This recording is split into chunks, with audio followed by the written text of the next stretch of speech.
Welcome to the online lecture series on earthquake resistant design of structures. The objective of today's video is to give you an idea or an overview about the different aspects that we are going to discuss during the course of this project. So without any delay, let us start. Right. So necessity is the mother of all inventions. Now you have all heard this phrase very well, and it is applicable to most of the scientific inventions that have taken place. And when you talk about earthquake engineering, then in case of earthquake engineering also it is no different.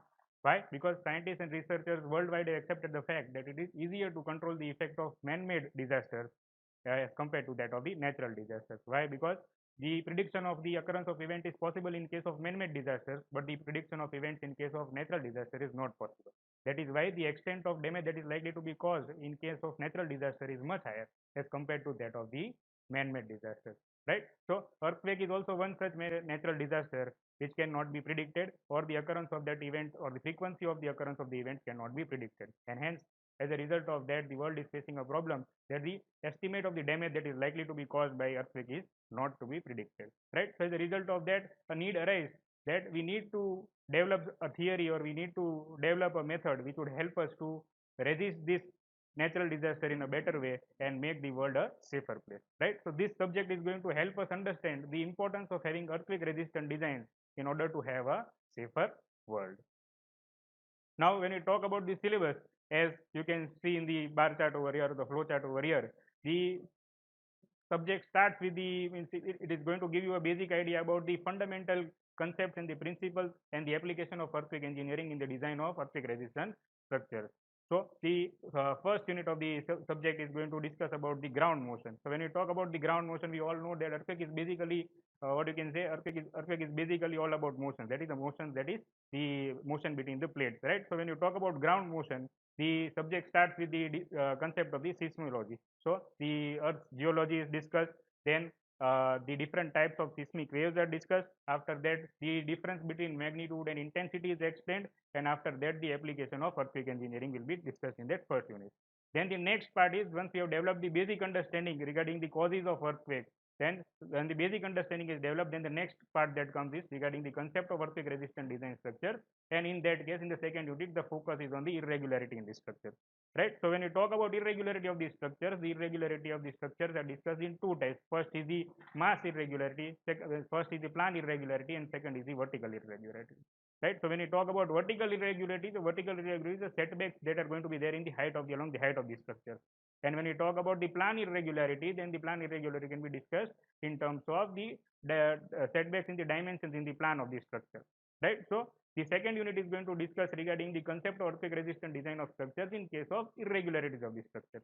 And once these irregularities are equally means once these irregularities are clearly understood by us, then we'll be focusing on the solutions that can be adopted in order to have a better performance of a regular structures in case of earthquake forces, right? So in that case, we'll be talking about the different types of irregularities like the soft story, then the stub column, then mass irregularity, stiffness irregularity, then adjoining effect of earthquake on adjoining buildings. These are the different concepts that we'll be taking one by one and discussing them in detail. Once this particular aspect is clear, then the third thing will be the calculation of earthquake force, and that comes under the unit of lateral load distribution, right? So in case of lateral load distribution, the code is going to give us a couple of philosophies based on which we are going to do the calculation. For example, seismic coefficient method, that is going to be used for static analysis, and time history method and response factor method is going to be used for the dynamic response, right? Now, as we all know, the structures are going to be of two types. First is known as the low rise structure, second is the high rise structure. So in case of low rise structure, the code is suggesting that you can go for the seismic coefficient method, the static analysis. Whereas in case of high rise structures, you need to go for the dynamic response of the structure, that is the time history method or the response factor method, right? So there are two codes that we are going to discuss basically. First is the IS 1893 and second is the IS 13920. IS 1893 is going to help us understand the calculation of this lateral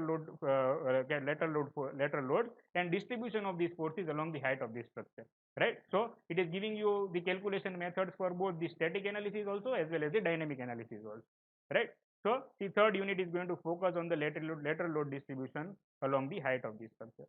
Once this particular aspect is clear, then we come to the fourth unit, which is known as the ductility. So in that, the focus is going to be on the ductile behavior of the structure. Why? Because once we have already understood the lateral load distribution, then we'll also get an idea about the behavior of the structure that is likely to be possible, right? So now we want to ensure that the structure should not collapse. That is the basic design philosophy that the earthquake resistant structure follows, right? So in order to avoid the structure to collapse, it is necessary to make the structure ductile. And in order to achieve ductility, we need to make some necessary changes in the detailing of the structure. And this detailing is explained by means of IS 13920-2016. So we'll be talking about the different clauses that are mentioned in IS 13920-2016. And we'll also look at the couple of examples by means of diagrams, that is the longitudinal section of beams, columns, beam column joint, the performance of shear walls, location of shear walls in plan, and the dual system, that is the column, the frame structure, as well as the shear wall system, right? So these are all different aspects that we'll be talking about in the case of ductility. That is the fourth unit. And last in the final unit is the earthquake resistant design and the structural controls. So now once all the four concepts that are there, right from the ground motion to ductility, are clear to us, then we can focus on the earthquake resistant design by means of software. Then in case of software, we'll be taking help of STAAD.Pro and ETABS, which are worldwide accepted software, and we use these software in order to apply whatever we have seen in the first four units that are that we are going to discuss in the detail. And once these four units are done, and we are also through with the earthquake resistant design of structures, then the last unit will be focusing on the structural controls. What is structural control? So in case of structural controls, there are two aspects. First is the active control, and second is the passive control, right? So if I give the example of active control, then you will immediately come to know that base isolation is an example of active control, and similarly dampers are an example of passive control.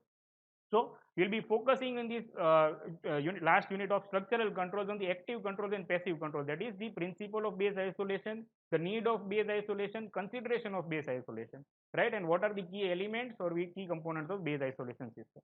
And once we are done with that, lastly we'll be focusing on the different types of damper, that is the viscous damper, Kuhn-Mass damper, friction damper, and also the need of provision of these dampers or base isolation systems in the structure, and the role that they are going to play in order to enhance the performance of structure during the earthquake resistant design, right? So if you look at the overall syllabus, then it is going to give you a very detailed information regarding all the different aspects that are necessary for earthquake resistant design of the structures, right? We are going to start with the very basics, that is the geology of the earth, right? That is the cause of the earthquake, and from there on we'll go and apply the latest technology of structural controls, that is the base isolation and dampers, right? So the the syllabus is structured in such a way that it will give you a detailed insight into the entire concept of earthquake engine, right? Next we come to the part of applications. So here I have shown three different components. First is the RCC building, second is the steel building, and third is the special structure.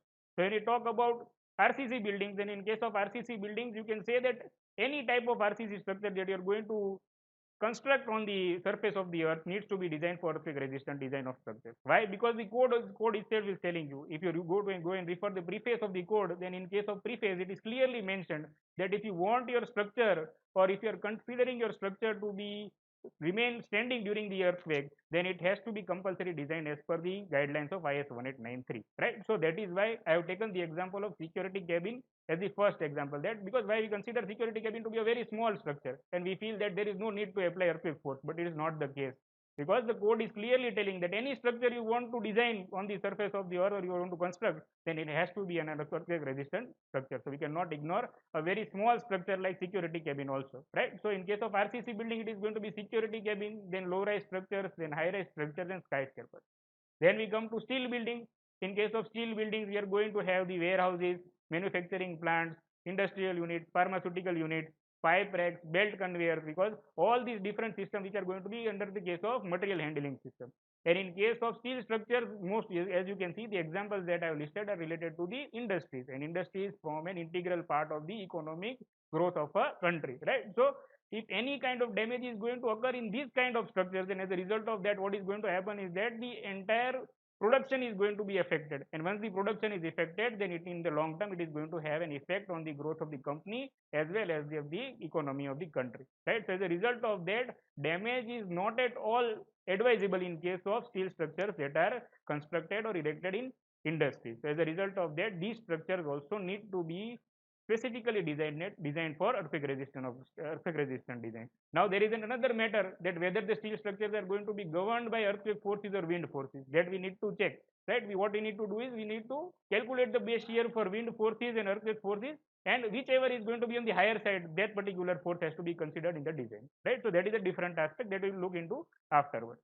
And the last category that I have put up is the special structure, that is the design of silos, chimneys, water tanks, and the nuclear power plant. These are all special structures, right, which are directly related to the economy of the country. Imagine a situation where a nuclear power plant is going to damage or going to be affected during the case of earthquake.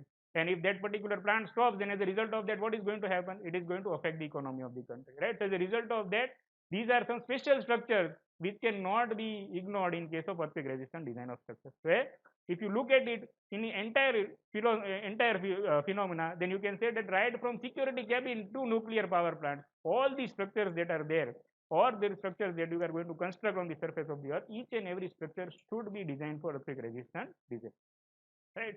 So same thing that I have discussed in the previous slide, I have put up here in the form of photographs, where the first photograph on the left hand side is the photo of the pipe rack system, that is you can see in the case of industries. The second reason is regarding the battery of silos, right? The battery of silos, you can see in case of manufacturing units or pharmaceutical units or food and beverage industries, you will see this type of structures at a regular level. And the last photograph is regarding the skyscrapers. So skyscrapers also, depending upon the height of the structure, the definition is given in IS 16900, which will define the different types of skyscrapers. Lastly, we look at the different reference books that you are going to use during the course of this subject to refer. So S.K. Duggal, that is Earthquake Resistant Design of Structures, is a very important book that you need to refer, and remaining books are going to be regarding the design of RCC structure, design of steel structure, and the seismic design of reinforced concrete and masonry buildings. Why these books are also mentioned? That is, for example, reinforced concrete structures, volume 1. Now this is a very basic book that we are referring right from the stage of B, but even then it is mentioned over here. The reason being that is all the subjects of designing that you have studied earlier are going to be linked with this earthquake engineering subject, and as a result of this, these basic books are also listed here in the case of reference book. And last but not the least, the reference codes. Why? Because the subject of earthquake engineering is incomplete without the use of these reference codes that are listed over here. IS 456, we all know the importance of IS 456, that any RCC structure or any RCC element that you need to design has to follow the guidelines that are mentioned in IS 456 2000. So as a result of that, IS 456 2000 is the first code that is listed over here. Second is IS 875 part 1 to part 5, which is going to discuss regarding the different types of loads that are applied in case of industrial structures, right from dead load, live load, wind load, snow loads, and last is the special load. Right, so part 1 to part 5, IS 875 specifically for the industrial structure. Then IS 1893 2016, as we have seen, that is Indian standard criteria for earthquake resistant design of structure, right? So it is going to give you an in-depth analysis or in-depth guideline of the different types of clauses and different type of earthquake parameters that you need to select according to the system that you are going to adopt for earthquake resistant design of structure. And last thing is IS 13920, because we have seen that lateral load distribution concept can be understood, and we can also come to know the distribution that is going to take place along the height. But after the distribution, the behavior of the structure is important, and we want the ductile behavior of the structure. So in order to achieve the ductile behavior of the structure, the application of IS 13920 becomes critical. Why? Because if you are going to detail your elements in such a manner that it is going to perform in ductile, it is going to undergo ductility, then and only then the overall ductile behavior of the structure is going to be possible. Otherwise, it is not going to be possible, right? So the clauses mentioned in IS 13920 2016 are also very important when it comes to the part of detailing, right? So that is all on this brief intro from my side. Stay tuned for the further lecture. Thank you.